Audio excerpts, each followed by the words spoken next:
Hello friends, welcome to MPSC trick channel. मी अजय कुमार गोसावी. आपण या अगोदर एक टॉपिक सुरू केला होता, तो म्हणजे धार्मिक प्रबोधन. म्हणजे जे YCMOU म्हणजे यशवंतराव चव्हाण महाराष्ट्र मुक्त विद्यापीठ याची जी पुस्तक आहे या बुकमधला असणारा महत्त्वाचा भाग आपण सुरू केलेला होता. त्यामध्ये पुढचा भाग आहे ते म्हणजे लोकहितवादी आणि धर्मप्रबोधन हा मुद्दा आहे. लोकहितवादी म्हणजे त्यांना आपण काय म्हणतो, ठीक आहे, गोपाळ हरी देशमुख, पण त्यांचं मूळ आडनाव हे सिद्धे होतं. म्हणजे गोपाळ हरी देशमुख किंवा त्यांना गोपाळ हरी सिद्धे असं म्हटलं जायचं. यांचा जन्म आहे 18 फेब्रुवारी 1823ला, ठीक आहे, 18 फेब्रुवारी 1823. त्यांचे जे वडील होते ते बाजीराव पेशव्यांचे सेनापती बापू गोखले यांचे ते फडणीस होते आणि वतनावरून त्यांना ते देशमुख नाव मिळालं. पण मूळ आडनाव काय होतं तर सिद्धे असं त्यांचं आडनाव होतं, ठीक आहे, हे लक्षात घ्या. लवकरच ते ब्रिटिशांच्या सेवेमध्ये रुजू झाले होते गोपाळ हरी देशमुख. ट्रान्सलेटर पदापासून मुन्सब पद असेल किंवा सब असिस्टंट कमिशनर असतील किंवा सब असिस्टंट कमिशनर पुण्यामध्ये राहिले होते आणि असिस्टंट कमिशनर साताऱ्यामध्ये राहिले होते. 1856 मध्ये ते इनाम कमिशनर बनले.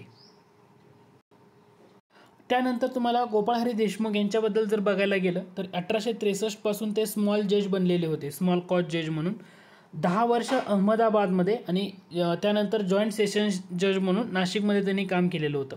दुसरं एक महत्त्वाची गोष्ट आहे, त्यावेळी जेव्हा त्यांचं निवृत्त झाले ना, निवृत्तीनंतर त्यांनी रतलाम संस्थानचं दिवाण राहिले होते 1 वर्ष. रतलाम म्हणजे आता ते मध्य प्रदेशमध्ये येतं हे संस्थान, ठीक आहे. या संस्थानचे दिवाणसुद्धा ते 1 वर्ष राहिले होते आणि 1892 मध्ये त्यांचा मृत्यू आहे. 69 वर्ष ते आयुष्य जगलेले आहेत. आता महत्त्वाचा मुद्दा काय येतो तर लोकहितवादी म्हटलं की आपण एवढं लक्षात घेतो की त्यांची शतपत्रे, त्यांनी लिहिलेली शतपत्रे म्हटलं तर भाऊ महाजन यांच्या प्रभाकरमधून असणारी शतपत्रे, एवढं आपल्याला माहीत असतं. पण याच्या व्यतिरिक्त लोकहितवादी यांनी त्यांच्या नावानंच लोकहितवादी नावाचं मासिक 1882 मध्ये सुरू केलं होतं. लोकहितवादी नावाचं मासिक केलं होतं आणि त्याचंच रूपांतर त्रैमासिकामध्ये 1883 मध्ये करण्यात आलेलं होतं. लेखनामध्ये त्यांचे बरेचसे विषय होते, जसं संकीर्ण विषय म्हणून तुम्हाला दिले बघा इथं, होळीचे उपदेश, सरकारचे चाकर, सुखवस्तू, हिंदुस्थानातील साहेब लोकांशी संभाषण वगैरे त्यांचे ना महत्त्वाचे विषय होते. पण तुम्हाला जर असा प्रश्न विचारला की लोकहितवादी यांनी खालीलपैकी कोणत्या वृत्तपत्रामधून लेखन केलं तर हे घटक लक्षात ठेवा. प्रभाकर म्हणजे भाऊ महाजन यांचं डेफिनेटली असणार आहे. ज्ञानप्रकाश हे वृत्तपत्रातून सुद्धा त्यांनी लेखन केले किंवा जे ख्रिस्ती मिशनऱ्यांचं एक महत्त्वाचं केंद्र असणारं ज्ञानोदय पत्र होतं यामधून असेल, बुद्धिप्रकाश असेल, बॉम्बे टाइम्स असेल किंवा द थिओसॉफिस्ट या वृत्तपत्रामधून सुद्धा त्यांनी लेखन केले. म्हणजे हा मुद्दा तुम्हाला थोडासा महत्त्वाचा आहे. प्रभाकर असू द्या, ज्ञानप्रकाश, ज्ञानोदय, बुद्धिप्रकाश, द थिओसॉफिस्ट या वृत्तपत्रातून त्यांनी ॲक्च्युली लेखन केलेलं आहे, हे तुम्हाला इथं महत्त्वाचं आहे, ठीक आहे. त्यानंतर विविध समाजानं जे धर्मप्रबोधनाचं कार्य केलं महाराष्ट्रात, त्यामध्ये पहिला येतो तो म्हणजे ब्राह्मो समाज. कारण ब्राह्मो समाजाची स्थापना कधी झाली तर 18 ऑगस्ट 1828 रोजी बंगालमध्ये ब्राह्मो समाजाच्या स्थापनेमध्ये राजाराम मोहन रॉय यांचा पुढाकार होता. त्यामुळे भारतात धार्मिक प्रबोधनाचा प्रारंभ झाला होता आणि यांच्यामुळं यातली एक जी महत्त्वाची व्यक्ती आहे ती म्हणजे केशवचंद्र सेन. 1864 मध्ये त्यांनी बरेचसे दौरे केले होते. त्या दौऱ्यापैकी महत्त्वाचा म्हणजे मुंबई दौरा आणि यामधून बऱ्याच लोकांवर त्यांचा प्रभाव पडला. म्हणजे आज आपण जे म्हणतो महाराष्ट्रामध्ये प्रार्थना समाज स्थापन झाली, ही प्रार्थना समाज स्थापन होण्यामध्ये केशवचंद्र सेन यांचं योगदान आहे. कारण 1864 पासून त्यांनी मुंबईचे जे दौरे केले होते त्यामध्ये बऱ्याच लोकांवर प्रभाव पडला आणि त्याचाच परिणाम म्हणजे 1867 मध्ये प्रार्थना समाजाची स्थापना महाराष्ट्रामध्ये झाली. आणि या प्रार्थना समाजाचे पहिले अध्यक्ष कोण होते तर आत्माराम पांडुरंग तडकरकर होते. लक्षात घ्या, दादोबा पांडुरंग तडकरकर हे प्रार्थना समाजाचे पहिले अध्यक्ष नाहीत. आत्माराम पांडुरंग तडकरकर हे प्रार्थना समाजाचे पहिले अध्यक्ष आहेत. नंतर तुम्हाला बऱ्याचशा संस्था महाराष्ट्रात स्थापन झालेल्या त्याच्यावर थोडंसं फोकस करा. त्यातली पहिली म्हणजे students literary and scientific society ही संस्था. परीक्षेला काय केलं जातं माहिती आहे का, जेव्हा बॉम्बे प्रेसिडेन्सी असोसिएशन याला समकालीन किंवा याला जोडून हे कन्फ्यूज करणारा पॉईंट असतो तो म्हणजे student literary and scientific society. Student literary scientific सोसायटीच्या स्थापनेमध्ये 3 व्यक्तींचा पुढाकार होता. 3 व्यक्ती लक्षात ठेवायची. पहिली व्यक्ती कोण तर दादाभाई नौरोजी. ओके, लक्षात कसं ठेवायचं, दादाभाऊचे विश्व. ओके, दादाभाऊचे विश्व. Student literary and scientific society लक्षात कसं ठेवायचं, दादाभाऊ ओके चे विश्व, दादाभाऊचे विश्व असं लक्षात घ्यायचं. दादा म्हणजे काय, दादाभाई नौरोजी. भाऊ म्हणजे काय, भाऊदाजी लाड. विश्व म्हणजे काय, विश्वनाथ नारायण मंडलिक. म्हणून स्टुडंट लिटररी सायंटिफिक सोसायटीमध्ये असणाऱ्या 3 महत्त्वाच्या व्यक्ती, दादाभाई नौरोजी, भाऊदाजी लाड आणि विश्वनाथ नारायण मंडलिक, हे नाव इथं तुम्हाला लक्षात ठेवणं गरजेचं आहे. तसंच ज्ञानप्रसारक सभा 1848 होती. ज्ञानप्रसारक सभा रॉयल एशियाटिक सोसायटी असेल किंवा बॉम्बे असोसिएशन, 26 ऑगस्ट 1852ला बॉम्बे असोसिएशनची स्थापना झाली आणि या संस्थेच्या स्थापनेमध्ये कुणी पुढाकार घेतला होता तर जगन्नाथ शंकर शेठ. पण तुम्हाला जर असं विचारलं या बॉम्बे असोसिएशनचे सन्माननीय अध्यक्ष म्हणून कोणाला नेमण्यात आलं, बॉम्बे असोसिएशन संस्थेचे अध्यक्ष म्हटलं तर तुम्ही ठीक आहे आपण लक्षात घेऊ शकतो नाना शंकर शेठ, पण सन्माननीय अध्यक्ष म्हटलं तर जमशेदजी जिजीभाई यांचं नाव तुम्हाला लक्षात ठेवायचं. सन्माननीय अध्यक्ष कोण, प्रतिष्ठित किंवा सन्माननीय अध्यक्ष, तर जमशेदजी जिजीभाई हे नाव तुम्हाला तिथं लक्षात ठेवणं गरजेचं आहे. धार्मिक प्रबोधन किंवा बऱ्याच प्रबोधनासाठी त्या काळी बरीच वृत्तपत्र सुरू झाली. जसं बाळशास्त्री जांभेकरांनी दर्पण सुरू केलं 1832ला, दिग्दर्शन 1840ला, भाऊ महाजन यांचं प्रभाकर होतं. ज्ञानोदय पत्र हे ख्रिस्ती मिशनऱ्यांनी सुरू केलं, अहमदनगर त्याचं महत्त्वाचं केंद्र होतं. ज्ञानोदय वृत्तपत्राच्या संपादकापैकी 2 संपादक लक्षात ठेवा. पहिले म्हणजे रे हेनरी व्हॅलेंटाईन. काय नाव लक्षात ठेवणार, ज्ञानोदय वृत्तपत्राचे महत्त्वाचे संपादक म्हणजे रे हेनरी व्हॅलेंटाईन. आणि दुसरी व्यक्ती येते ते म्हणजे शाहू कुकडे, कारण मराठी आणि इंग्रजी अशा दोन्ही भागामधून हे प्रसिद्ध केलं जात होतं. म्हणजे ज्यावेळी रेल्वेची स्थापना झाली किंवा रेल्वे तयार पहिली झाली भारतामध्ये, रेल्वेची सुरुवात झाली, त्यावेळी मराठीमधून जो लेख आला होता तर तो होता कसा होता, ठीक आहे, की तो म्हणजे चाक्या मसोबा अशा नावानं लेख प्रसिद्ध झाला या ज्ञानोदयमधून. त्यामुळे ज्ञानोदय ही संस्था महत्त्वाची आहे किंवा ज्ञानप्रकाश ही संस्था सुद्धा महत्त्वाची आहे. ठीक आहे. आता इथं देताना त्यांनी काय सांगितलंय की जो प्रार्थना समाज आहे तो प्रार्थना समाज कसा तयार झाला. प्रार्थना समाज सुरू व्हायच्या अगोदर 30 डिसेंबर 1866 रोजी डॉक्टर आत्माराम यांनी समविचारी लोकांची सभा बोलवली होती, त्यांच्याशी चर्चा केली आणि 31 मार्च 1867 रोजी 31 मार्च 1867 रोजी प्रार्थना समाज असं नाव साकार झालं. मात्र नाव एकेश्वरवादी मंडळी असं ठरलं. आत्माराम पांडुरंग पहिले अध्यक्ष ठरले. मी आताच तुम्हाला म्हटलं होतं का, तर त्याच्या अगोदर आत्माराम पांडुरंग यांच्या नेतृत्वाखाली समविचारी लोकांची सभा बोलवण्यात आलेली होती आणि 30 जुलै रोजी घटना बोलवण्यात आली आणि पुन्हा दुसऱ्यांदा केशवचंद्र सेन मुंबई भेटीला आले, कारण 1864ला केशवचंद्र सेन मुंबई भेटीमध्ये आलेले होते. मध्ये महत्त्वाचे येतं ते म्हणजे न्यायमूर्ती रानडे. आयोगाने एकदा प्रश्न विचारला, प्रार्थना समाजाचे संस्थापक सदस्य म्हणजे न्यायमूर्ती रानडे. न्यायमूर्ती रानडे प्रार्थना समाजाचे संस्थापक सदस्य नाहीत.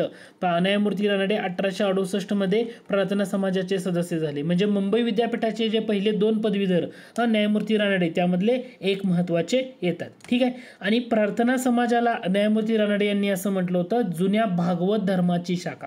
लक्षात घ्या, प्रार्थना समाजाला न्यायमूर्ती रानडे यांनी काय म्हटलं होतं, जुन्या भागवत धर्माची शाखा असं म्हटलं होतं. कारण भागवत धर्म हिंदू धर्मातला प्रोटेस्टंट पंथ होय असं रानडे यांचं मत होतं. पण लक्षात ठेवा, प्रार्थना समाजाला जुन्या भागवत धर्माची शाखा असं कोणी म्हटलंय, न्यायमूर्ती रानडे यांनी. वनसेवा फॉरेस्ट परीक्षेमध्ये एकदा प्रश्न विचारला होता, तो म्हणजे love of God in the service of man. हा काय आहे, हे कोणत्या संस्थेचं ब्रीद वाक्य आहे असं विचारलं होतं आणि हे आयोगाला येऊन गेलाय प्रश्न आणि हे रानडे यांनी प्रार्थना समाजासाठी हे घोषवाक्य ठरवलं होतं. लक्षात येते का, म्हणजे आयोगाला सुद्धा या पुस्तकाचा किती उपयोग होतोय तुम्हाला हे समजून घ्या की आयोगाला याच्यावर प्रश्न होता, love of the god in the service of men, forest mains परीक्षेमध्ये याच्यावर प्रश्न विचारला होता. तर हे रानडे यांनी प्रार्थना समाजासाठी घोषवाक्य ठरवलं होतं. हा बायबलचा प्रभाव होता, हे लक्षात घ्या, हे महत्त्वाचं आहे. आणि प्रार्थना समाजासाठी रानडे यांचं योगदान महत्त्वाचं आहे. प्रार्थना समाजामधील तत्वांचा प्रसार करण्यासाठी न्यायमूर्ती रानडे यांनी एकेश्वर निष्ठांची कैफियत हा ग्रंथ लिहिला होता. कोणता ग्रंथ, एकेश्वर निष्ठांची कैफियत. रानडे यांनी प्रार्थना समाजासाठी तत्व ठरवली होती. त्यामध्ये समाजाची नैतिक प्रगती करणं, ईश्वर पूजेची वर्तमान चौकट काढून तिथं अध्यात्मनिष्ठ दुसरी व्यवस्था बसवणं अशा वगैरे तत्व होती. नंतर प्रार्थना समाजाशी कोणते सदस्य संबंधित, आता एक घटक लक्षात घ्या. जेव्हा मुंबई विद्यापीठाचे जे पहिले 4 पदवीधर होते त्यामध्ये न्यायमूर्ती रानडे एक होते. मुंबई विद्यापीठाचे पहिले 4 पदवीधर, न्यायमूर्ती रानडे पहिले, राघव भांडारकर दुसरे, वामन आबाजी मोडक हे तिसरे होते. हे लक्षात घ्या. ओके. वामन आबाजी मोडक यांनी मराठीमधून उपदेश पर्व प्रार्थनापर पदं रचली होती आणि यांनी या प्रार्थना समाजासाठी केलेलं कार्य सुद्धा महत्त्वाचं आहे. म्हणजे जे सर्व लोक आहेत त्यांनी प्रार्थना समाजासाठी महत्त्वाची व्यक्ती येते वामन आबाजी मोडक, हे लक्षात ठेवा फक्त. अलीकडच्या काळात ना न्यायमूर्ती चंदावरकर यांच्याबद्दल आयोग थोडंसं वेगळ्या पद्धतीनं प्रश्न विचारतं. न्यायमूर्ती चंदावरकर म्हणजे नारायण गणेश चंदावरकर, हे सुद्धा प्रार्थना समाजाचे एक आधारस्तंभ होते आणि त्यांनी BA पास करून इंदू प्रकाश या वृत्तपत्रामधून संपादन सुरू केलं होतं. पॉलिटिकल ऋषी या नावानं त्यांनी आपले लेख लिहायला तिथं सुरुवात केले होते. स्वतःचं नाव त्या इंदू प्रकाशमध्ये त्यांनी ठेवलेलं नव्हतं. काय ठेवलं होतं? पॉलिटिकल ऋषी या नावानं त्यांनी तिथं लेखन केलं होतं. हे कायदे पंडित तर होतेच, पण हायकोर्टाचे जज राहिले होते, मुंबई हायकोर्टाचे जज, किंवा दिल्ली दरबारात गव्हर्नर जनरलद्वारा निमंत्रित सदस्य म्हणून यांचा तुम्हाला पाहायला मिळतं.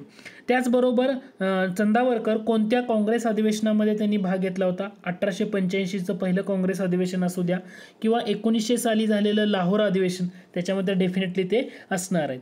Mumbai university fellow, justice of the peace या पदानं सुद्धा त्यांना सन्मानित करण्यात आलेलं होतं. नंतर प्रार्थना समाजाच्या संदर्भात कोणी काम केलं तर सातारा भागामध्ये महर्षी विठ्ठलरामजी शिंदे यांचा रोल महत्त्वाचा येतो.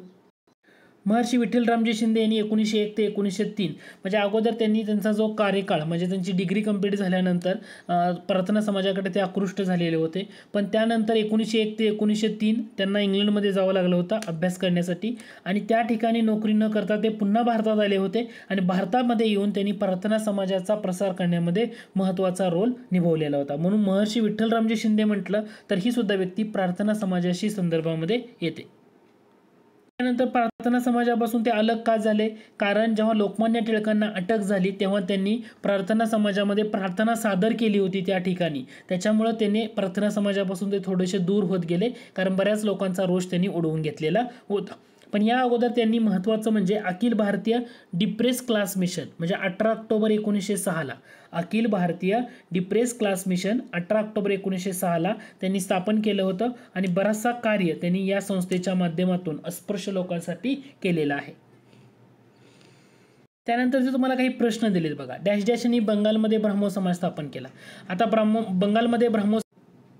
बंगालमध्ये ब्राह्मो समाज म्हटलं तर राजा राममोहन रॉय येणार आहे 18 ऑगस्ट 1828 किंवा महाराष्ट्रात रानडे आणि भांडारकर इत्यादींनी डॅश डॅशची स्थापना केली. प्रार्थना समाजाची स्थापना केली.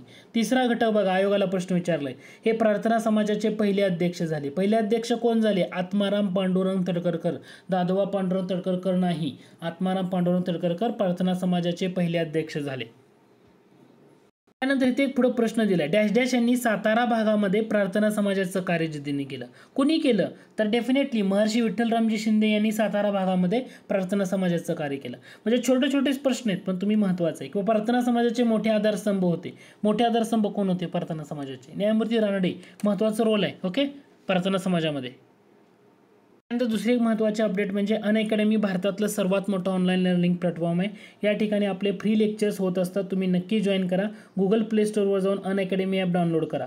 इथं तुम्हाला plus lecture plus free lecture सर्व घटक अभ्यासायला मिळतो. तुम्हाला याचा नक्की फायदा होतो. ठीक आहे. तर तुम्ही अनअकॅडमीवर जावा. फ्री लेक्चर्स ॲक्टिवेट करण्यासाठी तुम्हाला कोड लागेल आणि तो कोड आहे या ठिकाणी दिलेला आहे. MPSC TIC 6716 हा कोड टाका आणि अनअकॅडमीवर फ्री लेक्चर्स माझे दररोज होतात. त्या ठिकाणी तुम्ही जॉईन करा. आजचा जो भाग आहे आजच्या भागामध्ये आपण एवढेच घटक बघणार आहोत. Okay, thank you.